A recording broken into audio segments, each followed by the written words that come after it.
Aimables téléspectateurs, merci et bienvenue à votre émission Grande Analyse. Bon week-end partout. Vous vous retrouvez à travers le monde et à travers la République démocratique du Congo.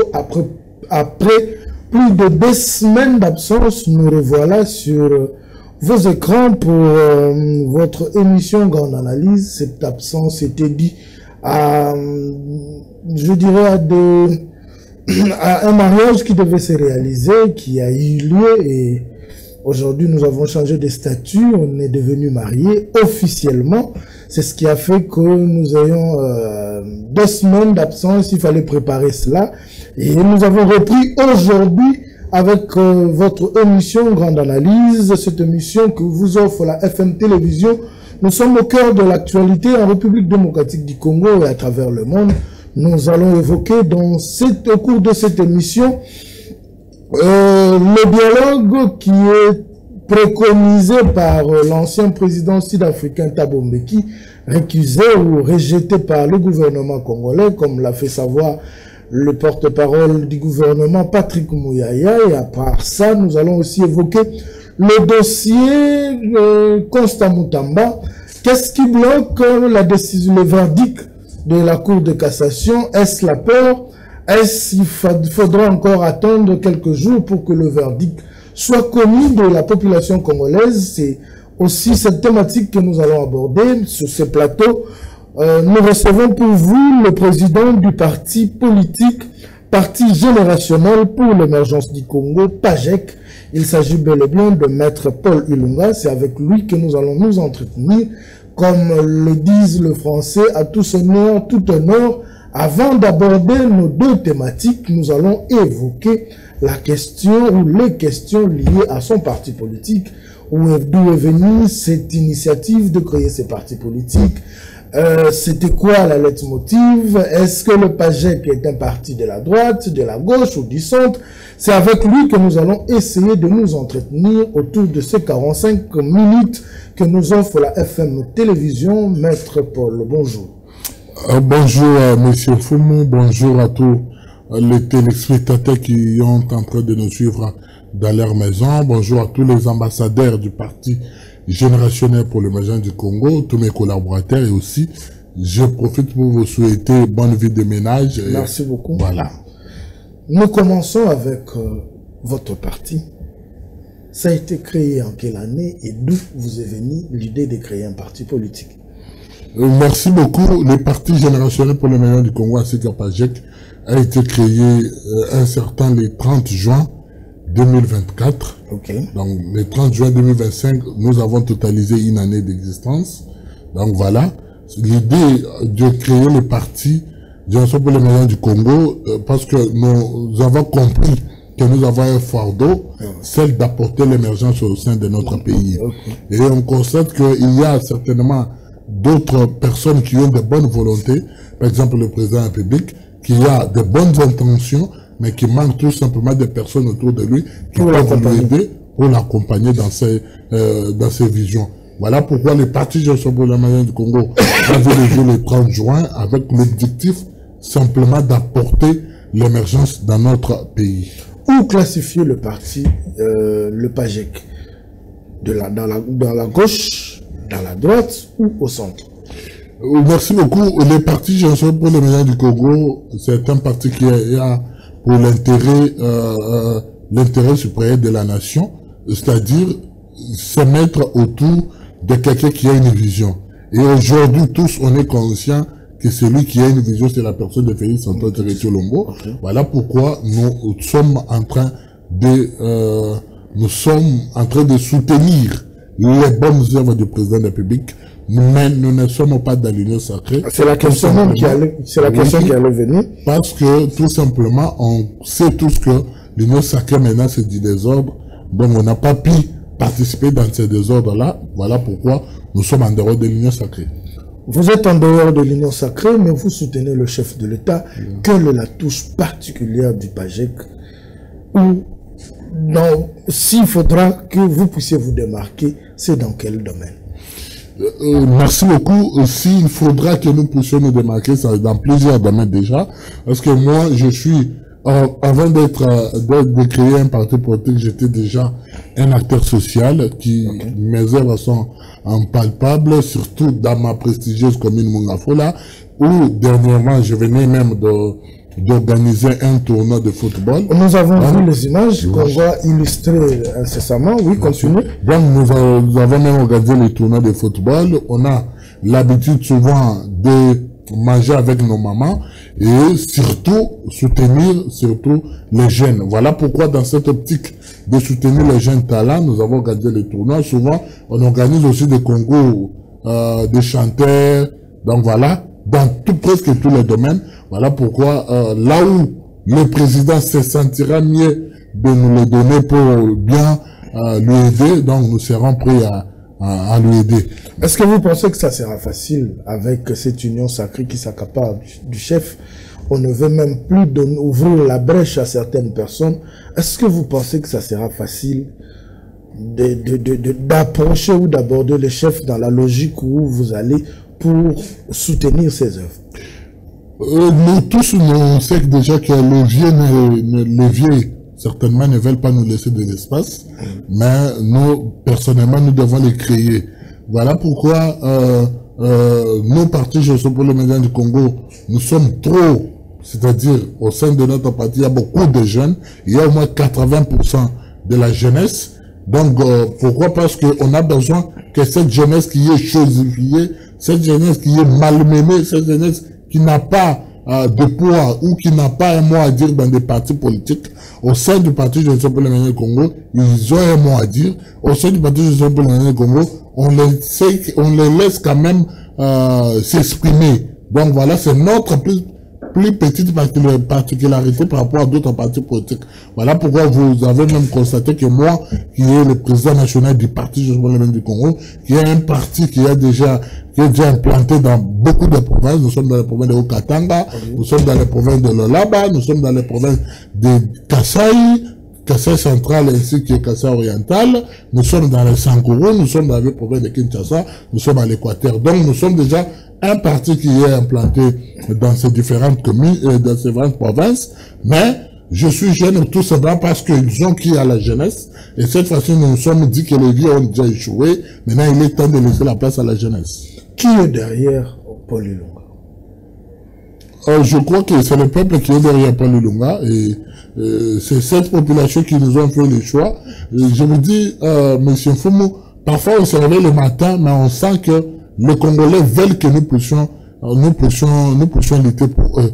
Pourquoi? Parce que vous trouvez aujourd'hui tous, on croit que tous les politiciens sont des aventuriers. Effectivement, la politique a déjà donné une certaine image. Est-ce que ça a été facile pour que cette population vous reçoive et vous porte?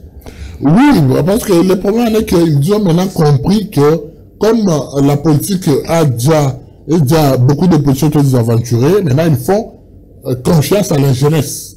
Si vous regardez aujourd'hui, même Constant en profite de cette confiance qu'on fait à la jeunesse. La population aujourd'hui nous voit comme de l'humour de demain. La population aujourd'hui nous voit comme des fous, papa Simon Kimbango. Donc ils nous voient comme des personnes qui doivent apporter la libération, qui doivent apporter l'émergence, qui doivent faire à ce que les choses puissent aller mieux. Donc voilà, c'est dans ce sens-là que nous aussi, nous ne voulons pas abuser certainement de cette confiance de la population. Pour terminer cette page du parti politique, avant d'entrer dans nos deux thématiques, ceux qui veulent adhérer au PAJEC, qu'est-ce qu'ils doivent faire et où trouver le siège? Merci beaucoup. Ceux qui veulent ou ceux qui ont des ambitions, surtout pour les échéances prochaines, vous voulez entrer ou vous voulez adhérer dans notre parti, vous devez nous contacter au numéro 084 005 99 36 084 005 936. Le siège, ça se trouve sur avenue Victoire, numéro 3, dans la commune de Kalamou, non loin des maisons communales de Kalamou. Voilà, merci beaucoup. Nous allons prendre notre première thématique, dialogue africain sur la paix et la sécurité, organisé par Thabo Mbeki. Nous avons vu plusieurs personnalités citées à prendre part, entre autres Joseph Kabila, Moïse Katumbi, on a parlé de Martin Fayoulou, plusieurs de Corneille Nangaa, il y a même le nom de Vital Kamerhe qui a été cité. Oui. Mais je voudrais qu'on aborde cette question un peu à Lingala, parce que les Congolais ont envie de comprendre. Quand nous restons français, il y a une dame dans ma parcelle qui me disait émission aux Arabiens, mais Lingala, français. Essayons un peu d'aborder ça en Lingala pour que les Congolais comprennent facilement. Dialogue africain sur la paix et la sécurité. Un dialogue qui concerne les Congolais, mais il faut qu'il y ait en Afrique du Sud et une initiative. Il y a un ancien président sud-africain, nous les alliés au Batamanassi. Merci beaucoup. Le problème est à l'Iboui. Il faut comprendre. Baluna Yamboka, Baluni Bakinoko Sangana Libanda. Donc, c'est comme si la personne a comploté contre la République. Parce que Bazo Kenikobe Tama Solamboga Nabiso. Or, ce qui s'est fait en dehors de nous, peuple congolais, c'est qu'ils allaient contre Bisso. Donc, ceux qui balient la peau, ça, participation, il y a battu il fallait qu'ils, normalement, battent une invitation au gouvernement. Il fallait qu'ils aient la sous-supervision, il y a président Nabiso, ton gouvernement Nabiso. Mais le col est allé de l'indépendance, il y a ancien président ou Azali, même pas la qualité, il y a que ça, parce que ce n'est pas son pays, et nullement, même titre du président, non, avant l'autre, Alinde ancien président. Donc, vous avez compris que Bali Bangouna ou Bali Mbogate. Kabila na discours na ya asalaka ngo na Afrique du Sud. Oya lobaka ki azoya na partie est en Mboga na biso, c'est-à-dire na Goma. Asalaka ngo na Afrique du Sud. Kabila tango moulaye alekisa ngo na Afrique du Sud. Mais le nom qu'on a qui est même Afrique du Sud, voilà, même on doit l'ignorer que solo là, n'a pas eu politicien na biso, c'est qu'il y a quelque chose qui se cache. Ma base, parce que biso moko en interne to kokate. Moto moko to mona ngope bozana lopangu couple oyo ba opotana.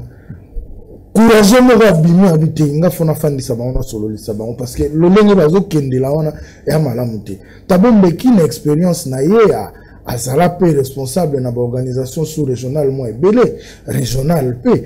Ce qui a apporté expertise na ye na koluka kimia na sécurité na Congo mabele ezali. Pour apporter expertise il fallait qu'il y ait le président de la République. Baswana le président de la République parce que c'est lui le premier citoyen Yamboga na biso. Le loko le baki etoza ko va l'ensemble te ali lukuta pour le loko ali comment na papa et puisque pour na papa na biso yaki du réveil baza déjà ensemble na quatre on travailler sur ce qui doit être fait ou ce qui doit être dit na discuter na dialogue où tu as préparer aux alliés inclusifs. Maintenant, qu'on sauter, qu'on na sud-africain, je pense que il y a une des complots Yamboka. Donc il faut tout former sur la Congomanie. Toko tika te complot Yamboka salema. Toko tika te que banque montois que ne kuna. Soka ya il faut appeler sa explication. Montois que kuna wa zalaka awa. Wa simba mundu qui te faut appeler sa explication. Le baba rebelle ba sur la simba mundu. Mais on est aussi comme président de l'Assemblée nationale à Vital Kamerhe, comme Martin Fayoulou avec Nakana et de la patrie, comme Bandego, il faut appeler sa explication sur la parce que c'est un complot où ils allaient contre notre pays. Mais la situation RDC, ils allaient traverser, de Luki, Lélo, tous les États-Unis, tous les Doha na Qatar, bien que Doha na Qatar, atterrissage ezana no mois kilo, mais toujours lukaka ba piste de solution. Martin Fayoulou à son temps, a sengaki to vanda to sangana. Akenda ikomona mukonza mboka ba to balobi ake luka poste gouvernement bimi Martin Fayoulou azate. Ça c'est aussi honnêteté na ye. Mais à ce jour, bango nyonso bazali ko prôner ko vanda ko solo la. Est-ce que ceux qui le solo yango et qui ko sala mela en Afrique du Sud yango no mabe wana question ya liboso ya mibale soki kokende na Afrique du Sud eza mabe dialogue amu esengeli esalamela wapi et puis na formani. Merci beaucoup. Dialogue soki il faut esalema nde na mboka na biso. Réalité que pour y na mwasi boye ko yokana te il faut boko rebeta li solo libanda. Mais bon on peut rebeta on a kati ndako après avoir kolia et puis moi que dans toi tu ko so ya malamo to yokana. Donc dialogue c'est faut esalema. Il faut esalema nde na mboka na biso. To ko ki jamais ko kende pa payer mongona. Parce que kuna nde ba kenda ko te ka mboka. Kuna nde ba kenda ko yokana ke soli na komi place wana na ko pesa bino ba minere. Kuna nde bakenda koyoka na soki na kolo place wana tokosala boy yango kuna nde bakenda koteka mboka souvent mais soki ali na mboka na biso surtout sur médiation ya bapère religieux je pense que bakoteka mboka te même soki bakoteka tokoyeba ke bateki mboka. Donc nous pensons que soki ancien président ntango alingaki nde asangisa bakongomani wana akoyembe na mboka na biso mpona kosangisa bakongomani ankepe atali bapère na biso religieux ayokani na bango et tout ça lango na lolenga moko ya malamu parce que le président na aza koboya dialogue te fati ali kolinga dialogue vous comprenez négociation ezali nanu na bewa nanu tosilisi yango te tokoyamba biloko moko malamu moko te le dewa solution ezomonana te. Mais solution ali komona te mpo na mauvaise fa ya barebele nyonso mwana rebele ya motema malamu azalaka e barebele nyonso balaka motema mabe soki nanu muntu akosimba munduki mpona koboma bandeko na ye moko congolais ebongo kaka mama solo ya normal akoyoka yango wana se efo ayokaka na munduki. Donc voilà pourquoi nous demandons surtout l'appui ya États-Unis d'Amérique mpona kointervenir mpo barebele bakoyokaka na bango te. Donc ali komona ki etoyokanaki c'est fait le fait, mais bango c'est ça la bango fait. Bango va continuer ko bomba bandoko na biso na est du pays. Tant que biso toza kolela, bato sengaki cesser le fait, bango cesser le fait bazo respecter te. Mais biso en interne nini to ali ko sala pona ko riposter parce que ceux qui va agresser yo logique ya liboso za la légitime défense parce que lui ozo se défendre te tozo biso tozali ko se défendre te tozo senga na États-Unis atale la biso alors que bango bazo continuer mode opératoire na bango na mokolo ya lelo par rapport à situation tozali ko vivre na est to boy ko kutana na Afrique du Sud doa ezo patauger nini yo to koki ko sala kasi. La seule solution est que na papa na biso religieux. Parce que même religieux on va récuser, ba misusu bazolo ba religieux baza ba traître. Non que ba mitu ya ba misusu ne ya ko sala biso mawa. Parce que imaginez mon toi qui hôtel malade gam, ba kani na photo. On va jouer médiation ben. Mon maître batu bayembela Kagame o biso tozo décrier lelo to yembela ina martyr mabeza wapi yonani oboya Kagame lelo zabolo ya hier o biso to monaka zabolo parce que Kabila o to benga Rwandais Kabila na Kagame batikala ovanda bote bakanga ba photo ndenge to moni yango na résumé mais aujourd'hui to latisi to zongisi Kagame na logique na yende traître yenda zone kola la République démocratique du Congo tant bazo bengisa kokuta na wana na Afrique du Sud non sona bozali ko tozu orutu koloba ezali complot contre la République nini esengeli République démocratique du Congo esala kasi pona ko éviter babiloko na nyoso.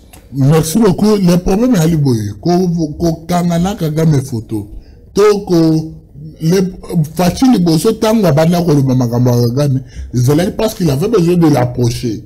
Vous avez pour ça qu'on approcher parce que nous sommes voisins, nous sommes obligés et contraints d'habiter ensemble. Donc voilà pourquoi Fatia bana ko approcher peut-être pour bailler banolenge ni bako continuer. Bailler ko mona Kagame aventurier, ayi c'est dans makambo le baraté. Kagame linga kaka ayi baka ba minéraux na biso. Voilà pourquoi Fatia dit non. Voilà,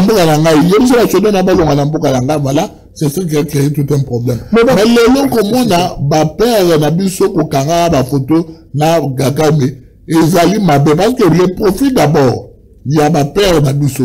Si tu m'as exemple lelo de ko yo fumu. O kangi photo na Kagame. yo kanisi oso benga na plateau na ngoya na bule moto olingo nga kuna make magamba est-ce que kokanga photo na Kagame eza lisumu tozwi kaka logique ya ba prela c'est-à-dire bango déjà ba religieux en tant que ba berger déjà bazara na charge ya kobomba tubela moto ayeko tubela nga moto na bomaki intel abombi yango malgré pasi na motema abombi mais tango ekomi ke tozoluka mpe bapiste de solution tokutani tosolola cérémonie officielle nyonso esukaka na photo officielle mabe na bango ezala ah papa on dit toujours tout loko nyonso en communication ndenge bino botanisa biso ezali donc communication sur lelo tomoni yo telemi surtout nani abe nani non monseigneur Ambongo ozomona moto akoseka même koseka omoni elonge sepeli po bakangi photo na Kagame tuko oya kosela oya ko négocier le biso nini angela kisike kuna olie malamu toza na mboko oyo bango kaka na bango bapona biso ke balobi ye mbongo batambola nango ute pa Kagame ozomona siko imagine moto est-ce que balobaki ute pa Kagame to balobaki bisika nyonso bakendaki bapesaki bango ba moyen mpona kodéplacer te balobaki nde wana bayali kolinga kobongisa babula to abana mike mais biso mpe tosokola toyesu bana mike te ali nde Kagame nde moto aprendre bango en charge même temps bakenda kuna balalaki mais est-ce que ngana sezala po koyeba kuna tango balalaki parce que barwande bazala makasi oyedoke olala bango batindele mwasi olala na mwasi po ba secret nyonso et je réponds moi on ne sait pas kolala na Rwanda est-ce que ezali sumu il y a des Congolais qui vivent na Rwanda kolala na Rwanda ezali sumu te président de la République ye moko alobaki problème na biso eza na ba Rwandais te mais problème na biso eza na régime rwandais ngana uti ko tuna yo awa nini régime na ya biso ekoki kosala mpona to arrêter makambo oyo oyo tokoki kosala ezali kaka comme le peuple de l'intérieur a toujours dit Jacques Chaban qu'il faut la restauration de l'autorité de l'État. Donc il faut restaurer l'autorité de l'État où ezali bafoué na babisika ebele. Donc à kosala ki ba militaire na biso bazala malamu bazo salaire ya malamu et aussi bana na bango na ba famille na basa na bango bazala pe malamu wana liboso ya mibale kolongola ba infiltré nyonso bazali na service de sécurité ya mboka na biso parce que lelo kaka ma faire infiltré même ba service ebele na kati ya mboka na biso lelo koza lobali mwasi obule ya congolais nzoka za rwandais oyebi te après 25 ans il y a rwandais. Donc lelo ba infiltré biso na tous les moyens possibles. Voilà pourquoi il faut que luka ba infiltré nyonso wana kolongola bango ya misatu ezali kosala ke ba papa na biso religieux ensemble na idée na tofa ya nango ya cadre de la patrie toyeba lolenge nini tokosala dialogue mais ce dialogue là naza ko souhaiter que ezala dialogue inclusif oyo ba kongomani nyonso toute couche de la population doit participer à dialogue. Tant que le dialogue inclusif, Martin Fayulu déjà opposition non armée, mais tout le toujours opposition armée. Pensez-vous que Batouana Barouya, surtout que Bamsous Baza déjà dans un mandat d'arrêt au balancé là, entre autres Kabila qui a un dossier en justice, il y a Corneille Nanga, un dossier en justice, Nanga même a été déjà condamné, aux juifs bateaux, nous sommes Baza Simastimana. Est-ce que au Kanisi que Batouana Barouya, la logique vous ne pensez pas que toujours qu'il y ait des blocages en blocage? Non, non, Batouana Barouya. Pourquoi Barouya? Parce que Bisso ne Batou Bénissi Bango. Donc, tant que Bisso te Bénissi Bango, et la dit que tu auras Bango te. Ici, les alliés que dialoguer, tu trouver une solution durable. Il y a peu de dialoguer solution, il faut besoin en place pour ça. Vous pensez qu'on leur permet de sortir, de quitter? Tu veux dialoguer solution PSMP. Mais tu veux dialoguer pour des solutions. Si on veut dire que trop sale. Mais, et là, on te remet c'est pas ça la solution. Non, non. Le problème, c'est quoi? On va dire que tu dialoguer les alliés, sur base, il y a, thème, sujet, mais il faut tout solaire. Entre autres, la paix dans notre pays. Entre autres, infiltrer l'habitude société. Manipuler l'habitude société. L'habitude, le roi, basé de damté. Vous comprenez donc? Basé de l'habitude, le roi, basé de damté. Voilà pourquoi nous voulons à ce que dialogue wana et ça la bangonia sur participation de tout le monde, même de par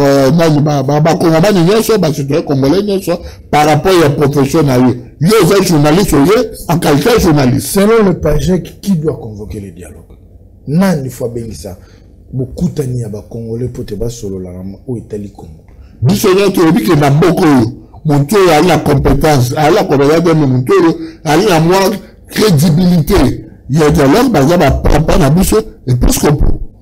Donc ce papa na biso et plus qu'on peut, basali parce que basi ba bandaki déjà procédure les programmes pour la conseil bango beaucoup d'ana ba père religieux na biso ya nini ya église de travail, basi ba religieuse. Oui, basi ba contre donc nous pensons que ceux qui bangondé ça la médiation, il y a dialogue ou un malam. Dialogue, oui, tondimi. Mais tu yobi, dialogue est belé dans la République démocratique du Congo et tinda biso kaka na partage à pouvoir. To kema Edem Kodjo et puis monsieur la biso Sami Badibang. To yona Senko et puis monsieur la biso Bruno Chibala. Est-ce que dialogue autoali ko kende? To tozo senga ko kende. Ezakaka potoya toka bola ba poste congolais a continué ko vivre na passion azali ko vivre na yango to eza dialogue pour nous trouver la piste de solution pour nous longola mboka na esika o ezali. Merci beaucoup. La promesse c'est que dialogue certainement elle peut retrouver la piste de solution. Oui. Mais rien n'empêche que de ce dialogue sortira un gouvernement. Le gouvernement au travail en gros sumina de oui mon avis déjà qui nous a l'ango échec. Et mon ami, il y a un soutenir mon Konzamboka, mais Eva mon Konzamboka zo critique. Maman, oye ngana ndi bazele fati. Oye ordonnance batangi na RTNC. Oye koza la kaka. L'article sont nommés. Donc fumo oyo ezali kaka peut-être bayi déjà papier, ba fati ça signé ba bakisi ba kombo. Parce que moi je doute. Faut qu'il y ait des décisions à fati. Parce que oui, il y a un casting. Nous avons signature à mon compte. Casting, oui, nous avons signature à mon compte. Casting, on a lobby. Tous nous avons signé. Tous nous avons été déçus, mais ça, non. Et ça, tu côté le mélange en déni parce que ça décision mon compte. Non, il y a un lobby. Moi, je suis déçu pas mon compte. Mais je suis déçu par rapport à la nomination. Je ne crois pas. Mais je crois qu'il y a un bateau dans l'entourage, parce que comment on nommer un diplôme? Il y a occasion qu'on a nommé un diplôme. Motuni dans un nani ba nommé un diplôme. Ah, il y a un diplôme, jeune fille moko bazana. Tu rencontres un débat, je pense que il faut tous les cas mathématiques ya mi balé, mais qu'est-ce que nous devons retenir na nyonso ezali kolobama autour du dialogue? Est-ce que pour que tout soit la solution à la problème nabiso, il faut a fortiori kaka dialogue salama to mokonzamboka na imperio mazanango a copier sa paix la piste de solution puis mboka continue de je pense que mokonzamboka ali garant de la nation et puis ali juge suprême même donc à koki kota la lengeni encore avancer mais biso ba comprendre de comprendre que pour que tu me il faut dialogue. Toi l'ingati il faut dialogue. Voilà pourquoi moi-même gouvernement où je veux me la montée.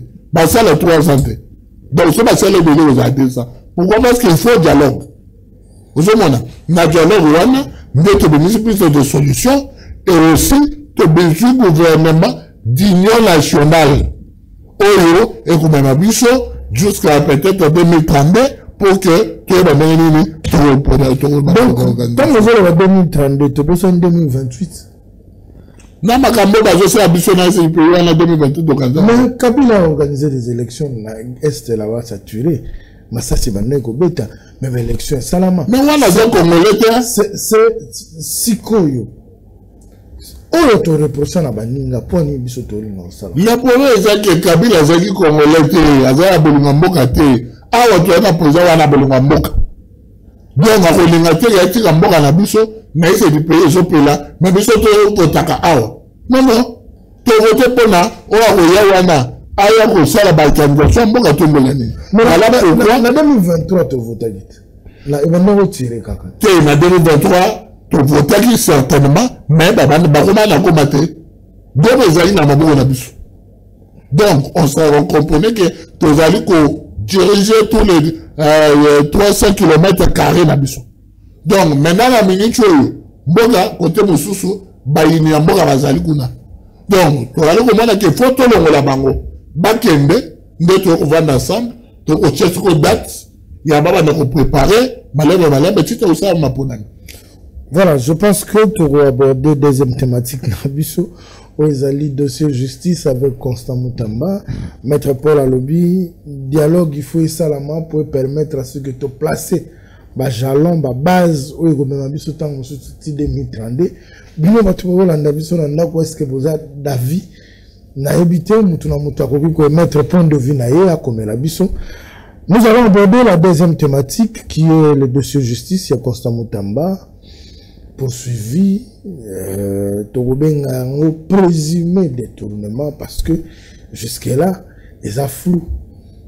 Sur papier, ils ont malongé, ils ont monté. Mais quand on a RDC, et on a mon conduit, quoi, ça l'a boloko.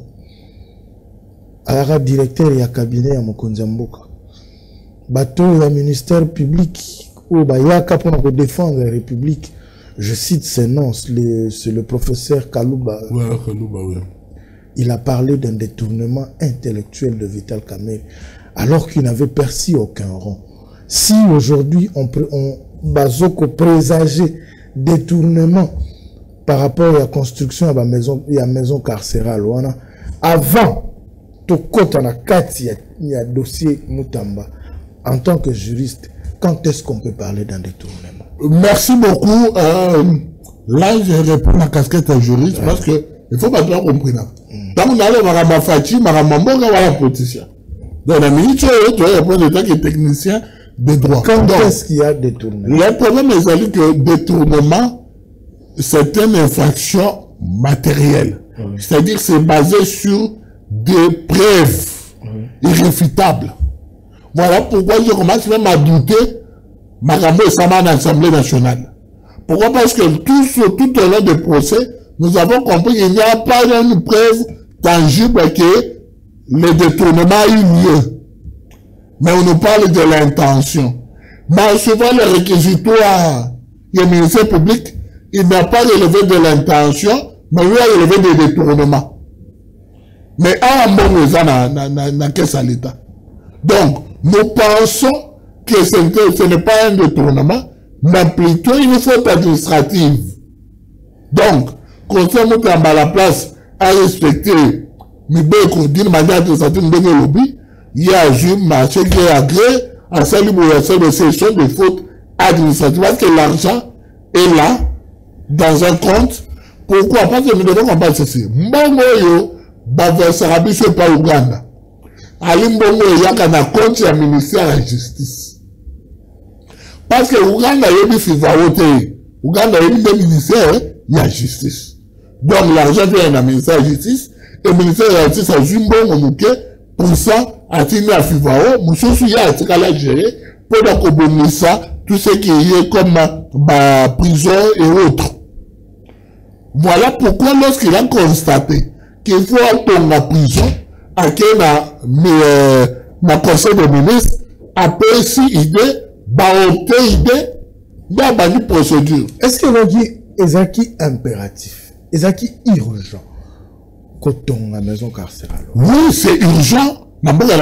Imaginez une prison nabiso, il y a une APK nabiso prison centrale, prison CPK tout ça. Au moins que prison n'a pas malamute. Même bon aussi le bimaka, je vous informe. Pour ma tenir la biso prison côté aéroport.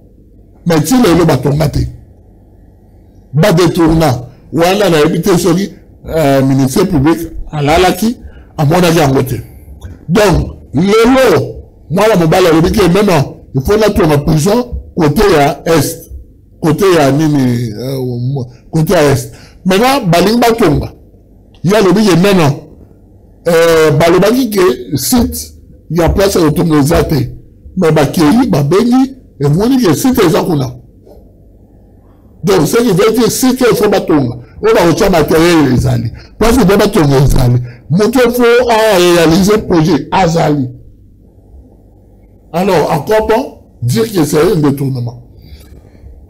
Alors, selon vous, parce que je vois cette jeunesse-là, entre autres le PAJEC, soutenir Constant Moutamba. Besoin comme le Bélanine, n'a pas procès où il nous comprenons que ce n'est pas un procès Constant Moutamba, mais c'est un procès de nouvelle génération face aux vieux. Ah, on a la guerre générationnelle. Donc, donc, l'honorable Baudouin Mayo, dans l'Assemblée nationale, a lobby cette jeunesse pressée à taxer Bissot comme la jeunesse pressée, comme des jeunes qui sont pressés. Donc, nous comprenons que, à l'une Boutambate, à l'une Bissot jeunesse, Bali n'a pas monté Bissot dehors. Or, c'est nous, la jeunesse qui peut relever ce pays. Voilà pourquoi nous attendons l'acquittement pire et simple, il y a Constant Moutamba. Lundi, Bolinga, qu'est-ce qu'on accompagne la bisoye. Et je sens même mal, parce que le premier Oebaché, verdict, c'est le même le premier Banabi sur la zone à 13. Voilà qu'on besoin que Bolinga, école beta fiasco, beta fiasco pour la ligne, parce que bien intention, s'il faudra que vous accompagniez Constant Moutamba, parce que bon, le bel qui est un conflit générationnel. Beaucoup accompagner na osa désordreté, beaucoup accompagner na obukaté, beaucoup accompagner na trouble ordre public, parce que c'est de ça aussi. Bah vieux on a basali ko reprocher jeunesse ya lelo, bazo benga ngo boza jeunesse ya lelo za likolo baza ya ovanda te, boso sa mambu kaka na vaike tant les autres ba que lundi ba école les autres risquer ça la fiasco, donc bobima c'est vrai. Nous faire jeune pour accompagner Constant Moutamba. Mais est-ce qu'il faut le faire pour accompagner quelqu'un, une personnalité, justice, Azali bosenga na ye. Mutumo ba tunaki ngai. Abibi no ba panzisa ngo. Bozo mona ba jeune bazo accompagner Constant Moutamba. Est-ce que bana wana tant Constant Moutamba ya ministre azwaka temps ya kotala bango na ba famille na bango? C'est aussi une question que je vous pose. Constant Moutamba, ministre de la Justice, est-ce qu'il a pris le cas de cette jeunesse? Il a pris à main, à bras le corps, situation aux jeunesse que vous allez traverser. Merci beaucoup. Le premier est Ali Boy. Tu as encore ça la mobilité. Mais il ne faut pas qu'il y ait classe. Moi, je suis en marche. En marche, oui. Mais il faut soutenir Constant Moutamba. Donc, c'est pour dire que le bête qui a jeunesse, il faut qu'il y ait classe. Et qu'il y ait marche. Ce qu'on est dans la classe. Donc, le problème de Moutamba, c'est un problème générationnel. Donc, le combat que Moutamba porte, c'est un combat générationnel. Nous, nous ne sommes pas, ou nous ne faisons pas partie, il y a dynamique Moutamba ou nos jeunes ou autres. Mais nous soutenons Moutamba, nous aidons Moutamba surtout dans ce qu'il est en train de passer. Ce Moutamba, il est en train de se faire. Donc, quand la minute, nous sommes non. Là, on comprend que quelques alumni n'a pas de jeunes.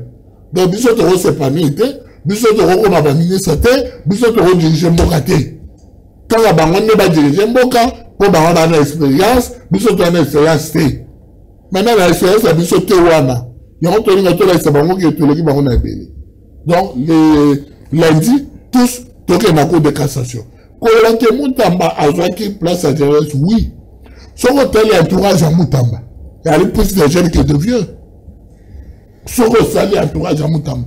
Il y a plus de jeunes que de vieux. Donc, son avis, à 5. Mais il y a plus de jeunes que de vieux. Et aussi, nous ne prenons pas Moutamba parce que le Moutamba. Non, non. Nous, si nous soutenons Moutamba, surtout dans ce dossier, c'est parce que nous avons compris que Batata Moussou soit Bayiba Bisso bon à forage. Batata Moussou soit Bayiba Bisso bon à Bisso éclairage. Éclairage public. Oui. Oh, Batata Bayiba Bisso boy. Donc, Batata Moussou Bayiba 54 millions à Wanamboko. Bakara Bangote. Maintenant, quand il s'agit d'un jeune qui n'a même pas volé, qui n'a même pas détourné, ou il faut attaquer. Pourquoi? Parce que beaucoup d'ennemis, n'est parce qu'il est jeune. Non, non. Le problème, ce n'est pas dire que Moutamba a une vision collègue.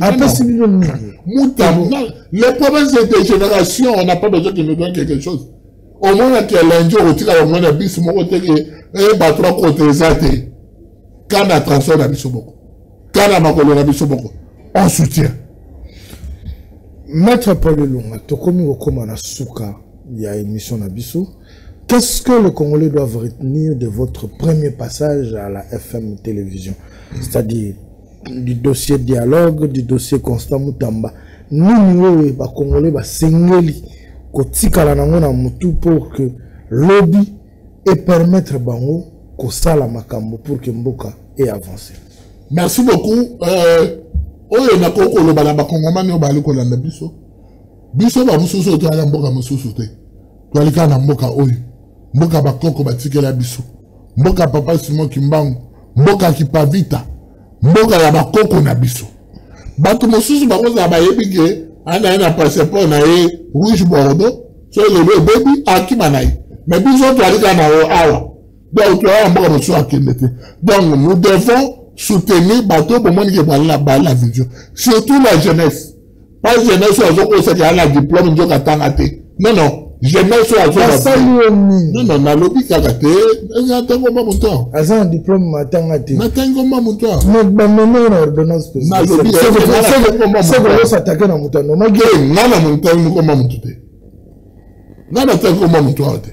Donc moi, je dis simplement, pour le côté de collègue oh, tu as un monde internet. Si on a tout le monde pour le bien commune internet. Na luki attaque bien peut-être à Sangayo. Si on soit le mot ça biso. Tu nous dis de moniter. Tu monnes mon ton coup. Or on commençait déjà avec des fausses preuves ou des fausses mensonges. C'est que sous Canayo ne se zakanu kuta. Voilà pourquoi ngana ba jeunesse ngana zate. Na jeunesse ya bango ngana zate. Donc si il est ministre, moi je ne fais pas partie. Donc, je dis ici, ça c'est. Lundi, Tolanda, tout soutenir Constant Moutamba. Je ne soutiens pas Constant Moutamba parce qu'il m'a déjà donné quelque chose. Non, non. Je le soutiens parce que je comprends que ça fait partie de notre génération. Donc, batata ou bali kotika biso esikate. Yango na ko senga bino ba ndeko bali kolanda biso. Bon, on peut se biso confiance. Mboka lobby, ezali le biso. Mboka lobby, ezali le biso. Donc, donc, on peut soutenir ou aussi soutenir le président de la République. Tout ça, on va pour naïe. Pour tout le sous, la maille à Kamba pour nommer Bango. Donc, nous, on a posé voilà. Merci beaucoup. C'est par ce mot de Maître Paul Lunga que nous mettons un point final à cette émission. Je pense que Motona Moutouazani na makanisinaye ya kopesa pour la République démocratique du Congo. Il y a Maître Paul Yangwana. Yo Moutobanzi était membre Maître Paul à lobby et en contradiction na Oyozo Kanisa. Ko hésiter te ben abiso ya ko mettre point de vue na yo. Je dis merci à toute la grande équipe technique qui nous a accompagnés. Baza ebele na kokakotanga ba kombote, mais merci pour na musala ou bozali ko koba na kosala la biso na régie. Na moni galère mouya na plus-value ambela to kutani bongo na début la semaine prochaine na ba invité ya sika na ba thématique ya sika parce que République démocratique du Congo ezanga makamute. On se retrouve prochainement. Au revoir.